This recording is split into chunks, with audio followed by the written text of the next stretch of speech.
Meu pastor me ensinou que na ressurreição o corpo carnal não vai ser ressuscitado, e sim a alma, que ele fala que é o corpo espiritual.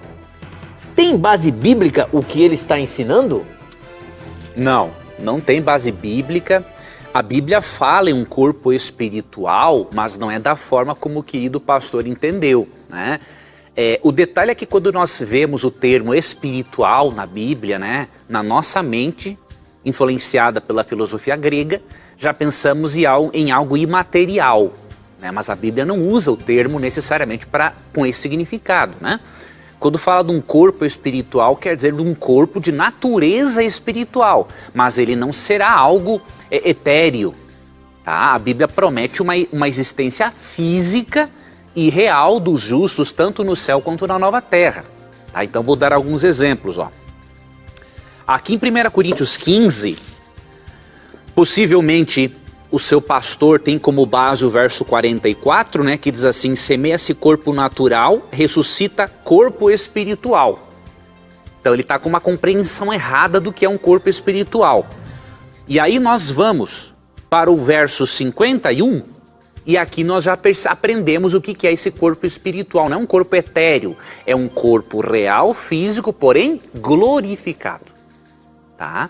Então diz assim: eis que vos digo um mistério, nem todos dormiremos, veja, a morte comparada a um sono, viu, pelo apóstolo Paulo, nem todos dormiremos, mas transformados seremos todos. No momento, num abrir e fechar de olhos, ao ressoar da última trombeta. A trombeta soará, os mortos ressuscitarão incorruptíveis, ou seja, aquele corpo que era corrupto será incorruptível. Então a ressurreição é no mesmo corpo, porém o corpo é glorificado, é transformado. E nós seremos transformados. Porque é necessário que este corpo corruptível se revista da incorruptibilidade. Veja, o corpo não vai ser trocado por uma alma ressuscitada. O próprio corpo corruptível vai se revestir da incorruptibilidade. Então o texto é bem claro. E que o corpo mortal se revista da imortalidade. Então, não é a alma que será imortal, é o corpo que será imortal, é o ser como um todo, né? E quando este corpo corruptível se revestir de incorruptibilidade e o que é mortal se revestir de imortalidade, então se cumprirá a palavra que está escrita: tragada foi a morte pela vitória.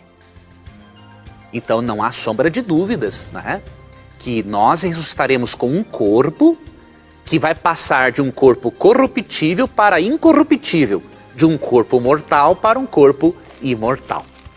Se você ler Mateus 26, 29, Cristo diz para os seus seguidores o seguinte: eu não beberei do suco desta vide, do fruto desta vide, enquanto não beber com vocês no reino do meu Pai. Ou seja, outra evidência, não é, de que a existência na eternidade será real. Poderemos nos alimentarmos, poderemos abraçar as pessoas que amamos, né? Então, por mais sincero que tenha sido o seu pastor, ele está realmente bem longe daquilo que a Bíblia ensina sobre a ressurreição do corpo.